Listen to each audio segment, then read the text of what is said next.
So good evening, everyone, and I'm going to speak to you about butterflies in Goa.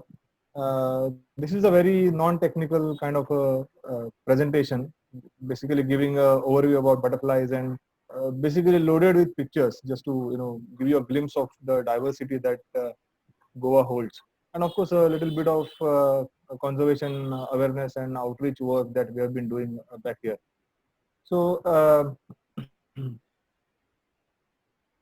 Right. So I assume there will be a few who are not from Goa, as participants as well. So quick introduction to Goa. We are the smallest state in the country with an area of 3,702 square kilometers, of which very interestingly 33% is forest land. So that's a big chunk.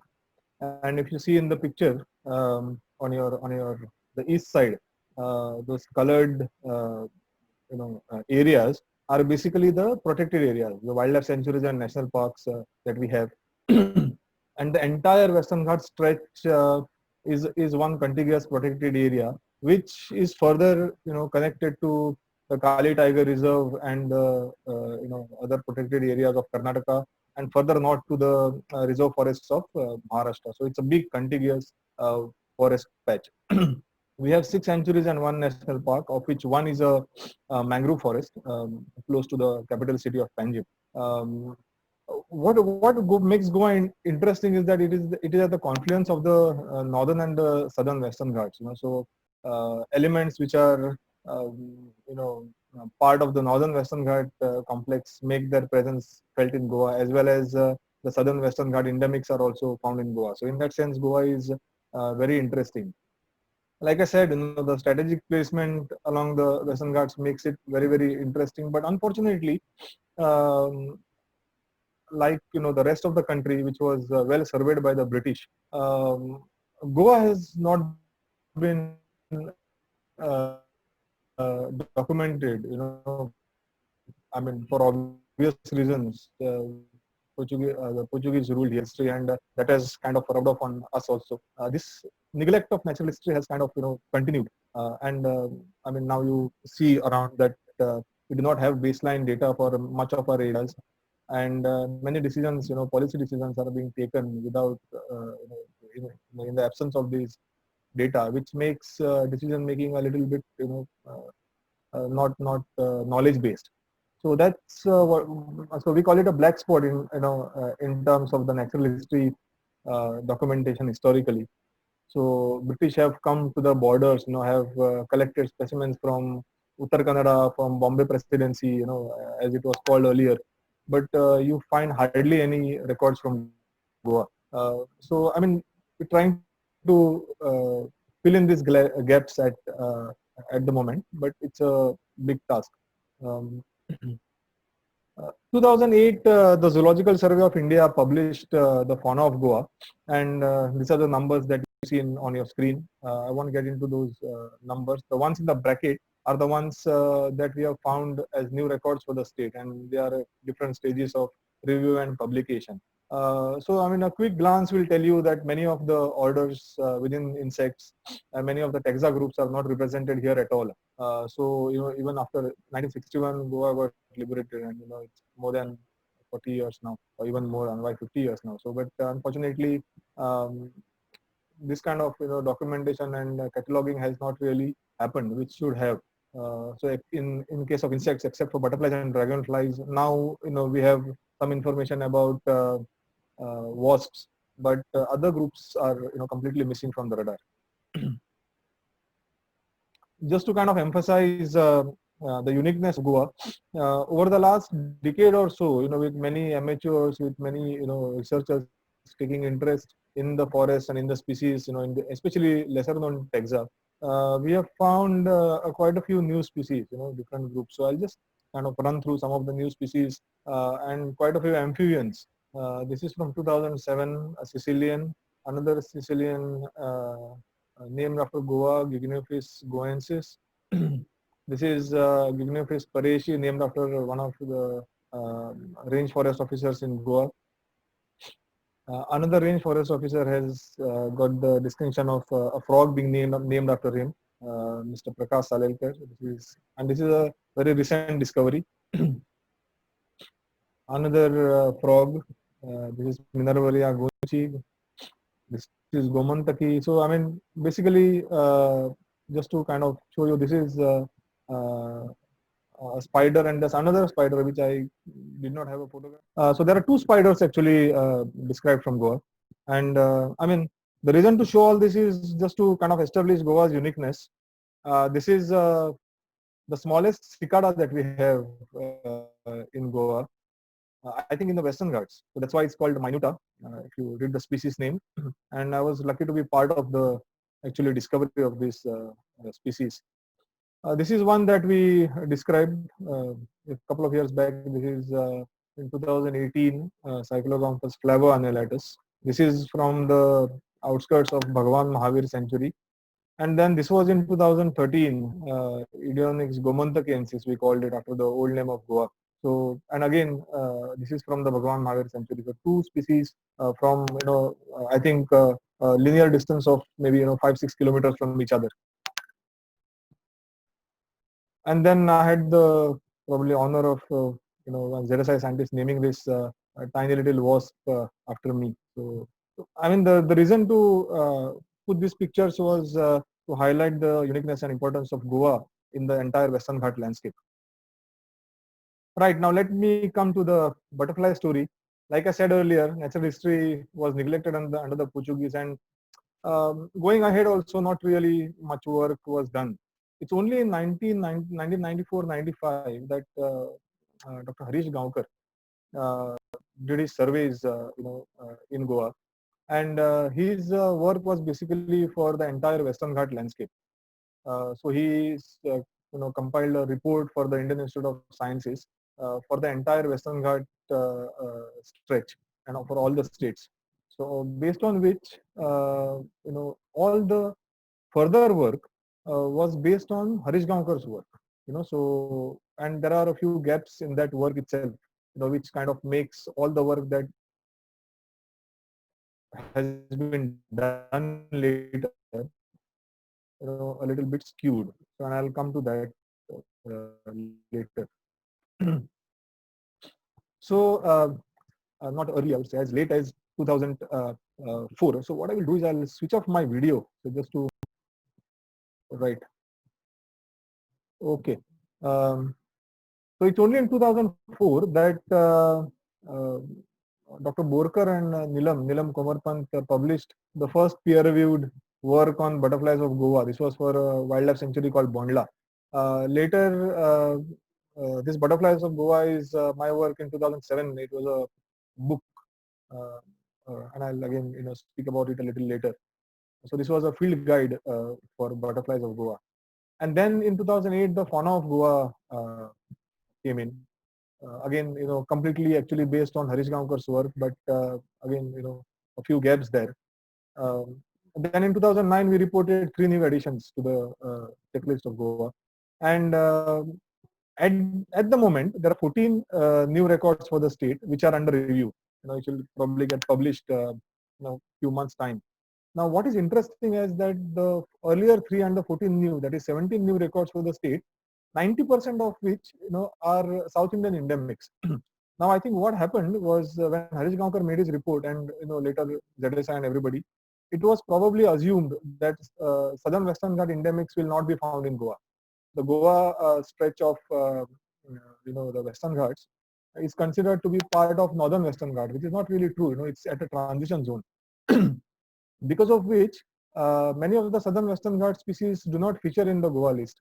But what we have found now is that all the new records, most of them are southern Western Ghat endemic. So that's very interesting. Plus, I think the status of many species in this list, I think as far as I am concerned,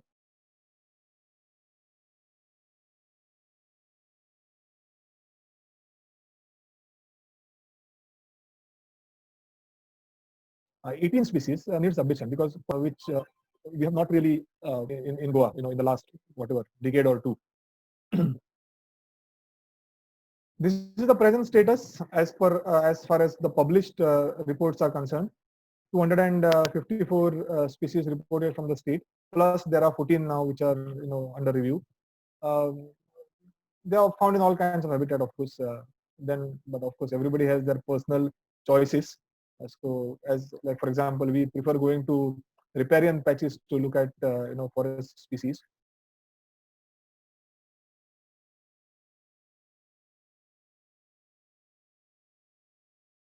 11 species from our list are protected under the wildlife. Some of them, even in Schedule 1. I mean, I'm calling them hotspots within Goa, but these are my personal. This is my personal list, so it may not hold true for others. So, and this is in no particular order. So, I think most of my photographs and records are from the Tamli Surla stream within the Bhagwan Mahavir sanctuary. And then Netravali is interesting. Probably one of the better sanctuaries and better forests that we have. So there is a beautiful waterfall called Sauri, and the stream that leads to it and the forest around it is very good for butterflies, especially the Malabar tree nymph. Another place for the Malabar tree nymph is the Dudhsagar railway track. The Dudhsagar waterfall and the railway track that takes you there. Just a walk on the railway track, in a post-monsoon season, gives you some amazing sightings of butterflies. Then within the Madhavi sanctuary, there is the Nanoda Vaingini, trail. It's a village called Vaingini, right in the middle of the sanctuary. So a walk, I think it's around a couple of kilometers walk, but again gives you loads of butterflies. And then Kotigaon, which is the southernmost wildlife sanctuary. So these are some of my personal favorites, but I'm sure there are quite a few more. With this, I think I will just kind of run through some of the interesting species and photographs that we have taken from Goa. So these are, of course, the most beautiful ones, handsome we call them. So this is the Paris peacock, and this is probably the most sought after uh, butterfly in the olden days as a collector's item, and now for photographs, the Malabar banded peacock.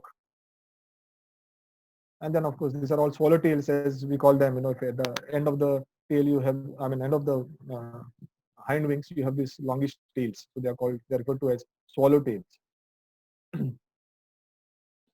This is the blue mormon. This is the state butterfly of Maharashtra, neighboring state. So many of, I think most of the South Indian states have named or identified their state butterflies. Unfortunately, Goa, I think, is the only one which has not yet. We have recommended a species, and I'll show it to you later in the slides. Hopefully, it kind of gets through.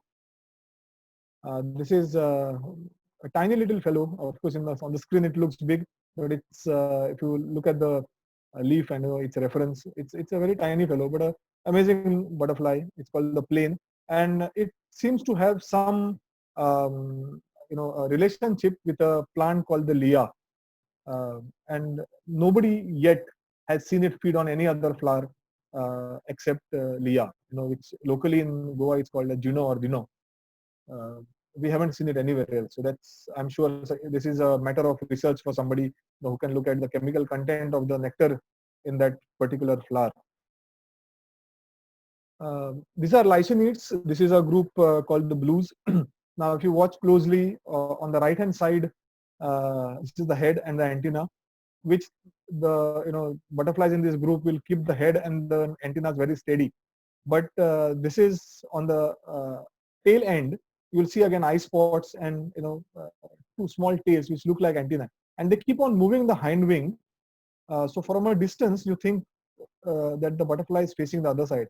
So this is a beautiful way of protecting themselves, because if a predator or a bird, let's say, attacks the butterfly, then the probability of it attacking on this end is very high, and then the butterfly may get damaged, but it won't be fatal. It can fly away in the opposite direction. So this is how butterflies protect themselves.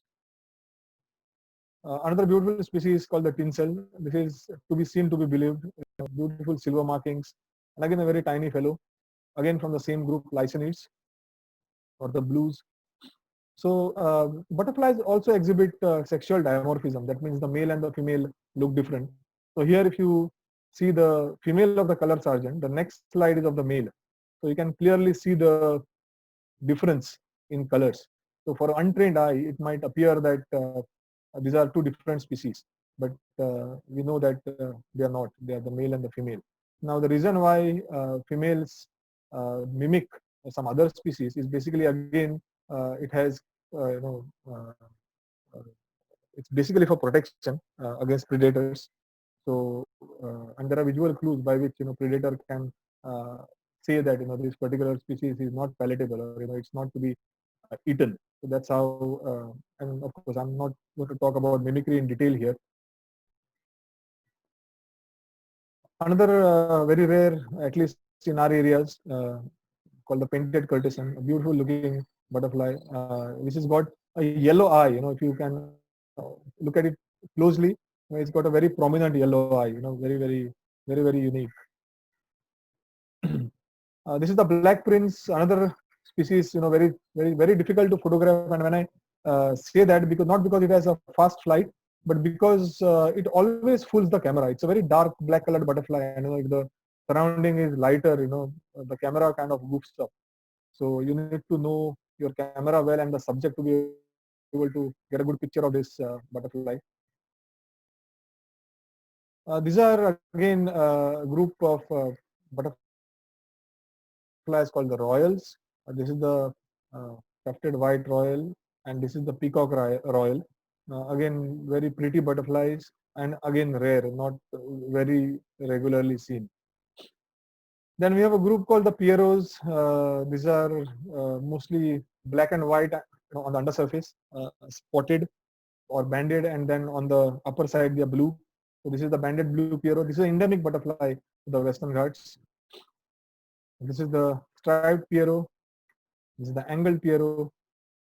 And then of course we have the common Pierrot, which I have not really put a picture of. Another royal called the banded royal.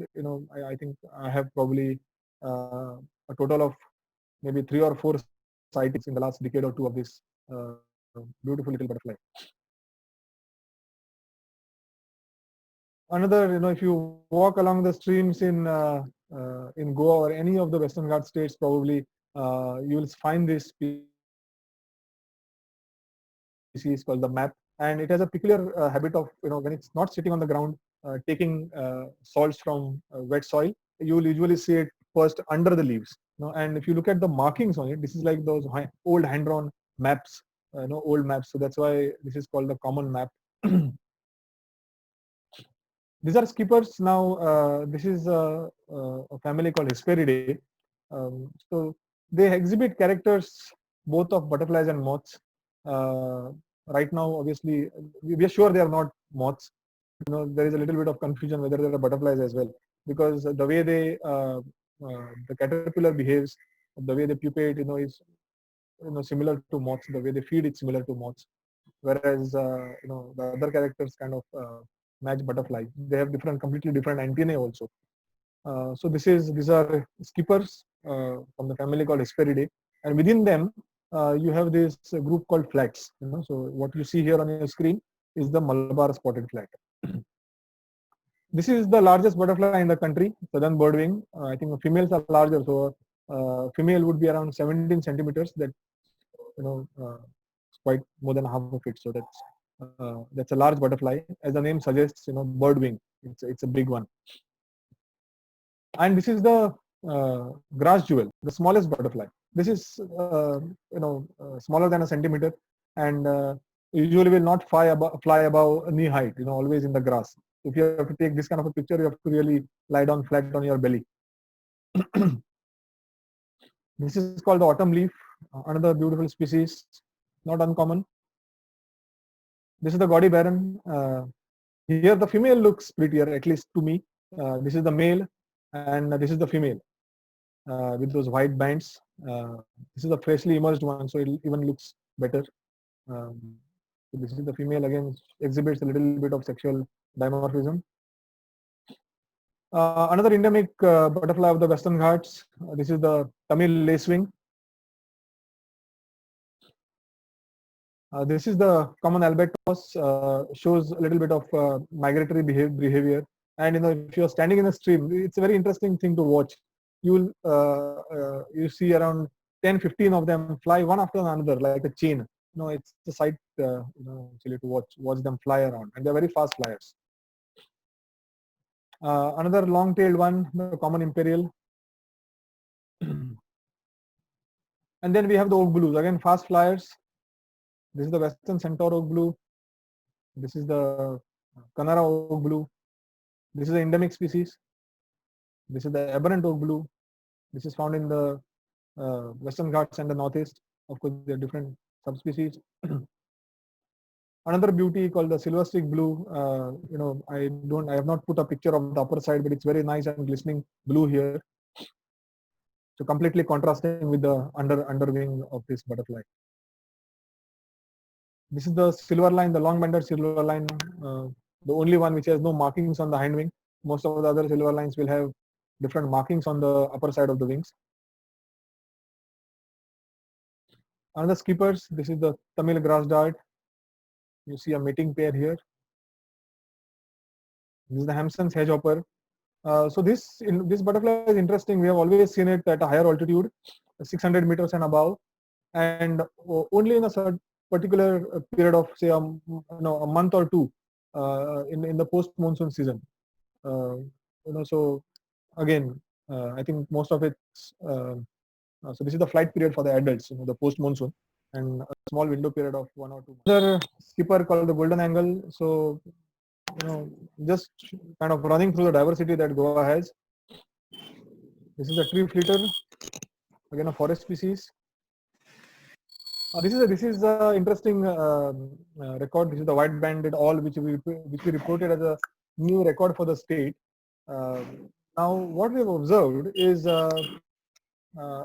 I think there are some mics which are on. If you can please put off the mics, please. Yes. So, so this I think we saw for the first time in 2007, 2008 in Goa, and then of course we reported it. We wrote a paper, and then slowly we have started seeing this butterfly move northwards. And within I think a year or two, it was sighted in Maharashtra as well. So I mean, there is a theory that probably there is a northward shift of some of the South Indian butterflies. I mean, this is just hypothesis. It needs to be obviously tested. But that is the feeling that at least I who've been looking at butterflies over the last decade, and that's the feeling that I am having, that probably there's a northward shift. The reason behind it, whether it's climate change or any changes that are happening, we don't really know. But that's one observation that I wanted to share with everyone. This is a common owl. Again, I photographed it in the forest, but you see it in mangrove areas in Goa as well, because one of its hosts is a mangrove associate. Another beautiful skipper, very prominent red eye, and that is how it is named, the common red eye. And you can actually see this long proboscis. Skippers have very long proboscis so that they can reach deep-seated nectar in flowers. Other butterflies do not have such long proboscis. This is one of those flights from the skipper group, the Fulvous pied flight. Okay, this is the skipper. This is the blues, Lysinids, as I was telling you. The underwings may be different, but on top, the upper side of the wings will be different hues of blue. This is the ape fly. So this is interesting. It's called the ape fly because its pupa looks like the face of a monkey. So it's called the ape fly. But what is interesting is that the caterpillar of this species and the next one, this is called the red spot. The caterpillars of both these species are carnivorous. So it doesn't really bother about which plant it lays eggs on, as long as there are soft-bodied insects to feed on. So in that sense, these two, the ape fly and the red spot, are very unique species. This is one of the swallowtails. Doesn't have a very prominent tail. If you can see on the end of the hind wing, has a very tiny, kind of outgrowth. This is the common blue bottle. One of the most probably stunning butterflies that we have, called the clipper. This is again the best time to see is post monsoons in the forested areas. It's if it's locally common, I would call it. Another beauty, usually pre-monsoon is a good time to see it in stream beds, river beds, called the fluffy tit. This is a very unique looking butterfly, which is prefers undergrowth, called the glad eye bush brown. if I would have named it, if you see it with its wings open, I would have named it squint eye bush brown, because it looks a little squinted. But uh, anyways, it's a very pretty looking butterfly, and I think it's endemic as well. I think okay. This is a quick litter has already been shown. Oh, this is a new record for the state, and it's under review. The maculate lancer. One of the it's quite rare species. I've had only 2 sightings till date. Another endemic species, the Madrases. This is a collage of 2 images actually, showing both the underwing and the upper wing. This is the Malabar raven, endemic species and a mating pair here. Looks very much like the crows, but the 2 wing spots that you see here in the cell, the white spots, kind of is one of the identifying characters. This is another endemic species and a South Indian endemic. Again, a new record for the state, the Malabar rose. And within Goa, you will see it more frequently in south of Goa and not in the north of Goa. Again, kind of highlighting that Goa is in a transition zone of northern and southern Western Ghats. Another beautiful species, orchid tit. As the name suggests, orchids are its host plant. Another big stunning butterfly, red spot duke. Photographer's delight. 2 of my favorite taxa in one frame. This is a spot swordtail. This is an interesting species because the adult flight period is pre-monsoon. So you'll start seeing it from say March end up to May, and then for the rest of the year you will not see this species. So it's either probably in the egg stage or in the caterpillar or the pupal stage. So here you see a damselfly sitting on its wing. This is a common nawab. As the name suggests, it's called a nawab, probably because it's royal. So we have the nawabs and the rajas. But very interestingly, the nawabs and the rajas are, butterflies which are fast flying, very and strong flyers. Fast flyers, strong flyers. But they feed on anything that is foul smelling, right from dead animals to even human feces. So I'm not sure why they were named as Nawabs and Rajas, but anyway, so that's another topic of discussion. But this is the common Nawab. This is a cruiser, another handsome-looking butterfly. So the male is orange and the female is green. And this is the Malabar tree nymph. This is my personal favorite butterfly. We have proposed this as the state butterfly for Goa, and I hope it is accepted. This butterfly, looks like a paper butterfly, made out of butter paper, and you have to actually see it glide in the forest canopy to be able to appreciate its beauty. So it's called the Malabar tree nymph, and riparian patches or forests around streams is where you will usually see this butterfly. This is a group of again something that you would see pre-monsoon on the riverbeds. Lots of butterflies congregating to take in salts and minerals from wet soil. Here you see them taking them from a patch of cow dung. At least I think 5 different species here. Right, and so I usually say Mrs. Lepidoptera is my favorite botany teacher. Whatever little botany I have learned, and I have not really learned much, but whatever I've learned because of butterflies. So when you're out in the field looking at butterflies, you can't be just looking at butterflies. You have to also see what they're doing, where they're laying eggs, what they're feeding on. So you end up learning a few botany tips as well. So and if you have to really look at butterfly conservation, then obviously knowing their life cycles becomes very, very important. And I'll probably discuss why life cycles and butterfly plant association is so important. Right, so this is my book that I published in 2007. This covers 90 common species of butterflies of Goa. This one is now, I would call it outdated now because I've got photographs of more than 230 species from the state. So probably a second edition is on the cards, but there are enough books on butterflies already out there. Right. So this was meant for children, pocket-sized book, and yeah, so it helps you identify around 90 common species.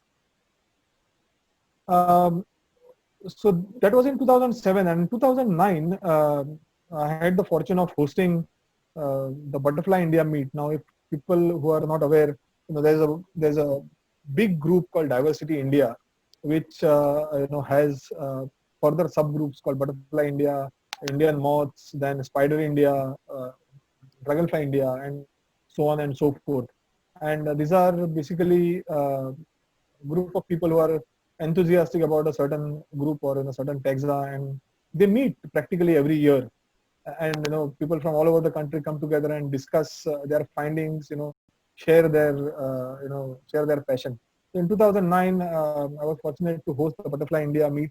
This was ninth meet then, and the Indian Moth meet, which was the first meet. This was hosted at the Bondla Wildlife Sanctuary, and I think this actually we ensured that a lot of youngsters from Goa attend this meet. And post this meet, we saw a lot of them going out and finding new butterflies for us.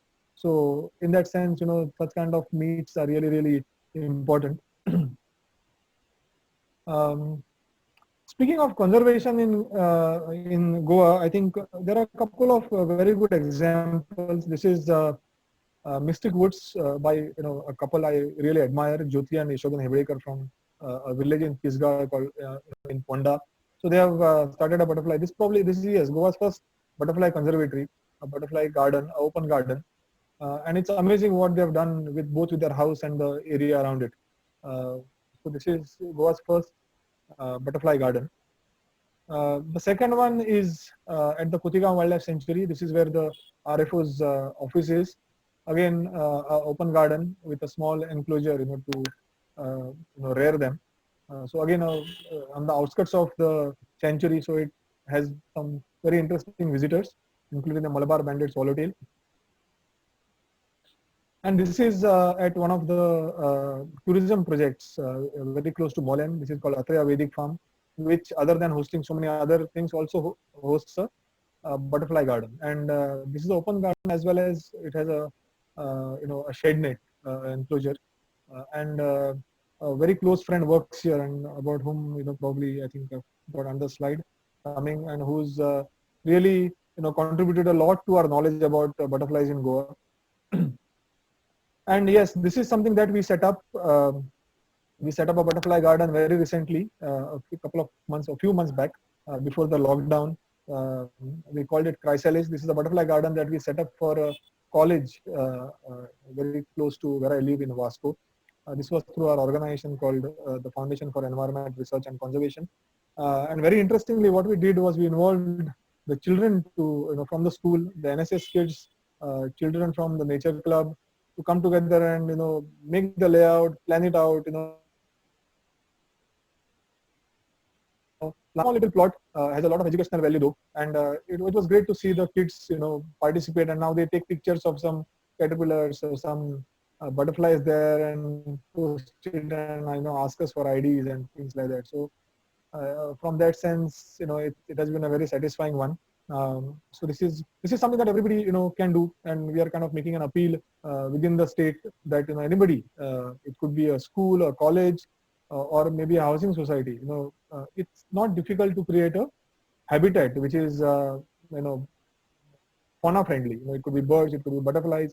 You create a butterfly garden because butterflies, everybody loves them. But you end up creating habitat not only for butterflies but for your lizards, your birds, and all kinds of other insects. So this is something that all of us could really contribute, for which of course a little knowledge about their host plants is necessary. So these are some mentors and some colleagues who have contributed to our knowledge about butterflies of Goa. Dr. Manoj Borkar, he is the HOD of the Zoology Department in Carmel College for Women in Nowhere, and I think he probably was the pioneer who conducted his studies on butterflies of the Bondla Wildlife Sanctuary. Then we have Sridhar and Dhiraj, brothers, who are looking at seasonal, seasonal changes that happen in butterflies.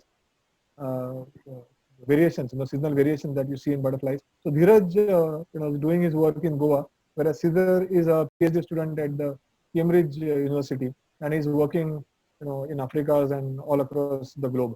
So, very interesting, some of his findings are. Then down here you see Ravindra Bhambure. I think he needs a lot of credit for our understanding of, butterflies in Goa, primarily because he has to his credit, I think, life cycles of around 200 species. So that's a huge number to be actually have done life cycles of.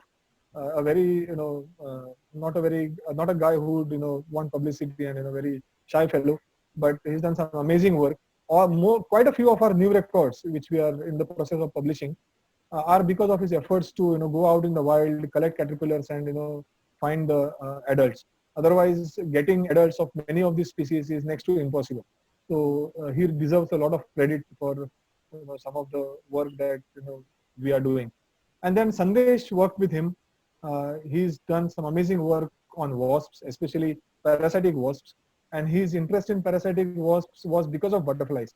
So he kind of collaborated with Bhambure Ravindra to collect parasitized pupae and caterpillars, and then he ended up describing a couple of species of parasitic wasps new to science, which parasitize butterflies. So these are people who are contributing to our knowledge on butterflies of the state. Right. So as far as the social media is concerned, we have two groups. This is Butterflies of Goa, not really very active, a few members there, some random posts. Then we have Wildlife of Goa, which actually looks at all kinds of fauna, but there are few posts on butterflies as well. Unfortunately, not many people, who are looking at butterflies or other any insects for that matter very seriously. There are a few whom we could probably count on the fingers of our two hands, but we need a lot more people looking at butterflies on ground, or any insect group for that matter, and not just look at butterflies and photograph them, but look at their breeding biology, look at their ecology, look at populations, richness, and stuff like that.